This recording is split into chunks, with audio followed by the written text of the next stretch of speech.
Hi everybody, it's Rich Gilgallon. It's good to see you. In fact, it's really good to see you. Just about a week ago, I was out on a walk. And as I got home, I began to feel a similar sensation to one I had 10 years ago. 10 years ago, I had a heart attack. It took me 40 minutes to figure out it was a heart attack.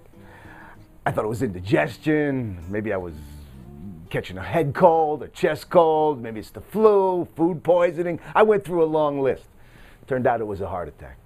This time, within about 30 seconds, I knew that I was having a heart attack. Now, I'll be honest with you. Past couple of years have been fabulous for me. I've been struggling. I've faced adversity. I've faced adversity financially, as have we all in this crazy economy. Faced adversity personally in many different areas. And so when I felt this pain, might have only been for a few seconds. It felt like several minutes. I had a conversation with myself. And I thought to myself, I'm having a heart attack. Do I want to survive? I am a Bible-believing, born-again, baptized in the Spirit Christian. And so I know, beyond any doubt, that when I leave this mortal coil, I know exactly where I'm going. I'm going right straight into the arms of the Lord. So it was an interesting philosophical dilemma. If I do nothing, I could be in glory, in heaven, in minutes. But I kept hearing in my head a verse from Deuteronomy. I kept hearing two words, just two words, over and over again, as I was debating with myself whether to live or whether to die. And those two words were very simply, choose life. Choose life. And so I thought to myself, I was debating with myself, I got no health insurance. It's going to be $300,000. I've already been through this once before. What is going to happen to me? You know, is that any way to live? Choose life, choose life, choose life. Oh, but I mean, there's going to be problems ahead. There's going to be troubles. It's not going to be easy. There's going to be lawyers. There's going to be bill collectors. The phone's not going to stop ringing. Choose life, choose life, choose life. That's all I could hear. And so I dialed 911. And thank God, shortly thereafter, the ambulance came. And they took me to the hospital.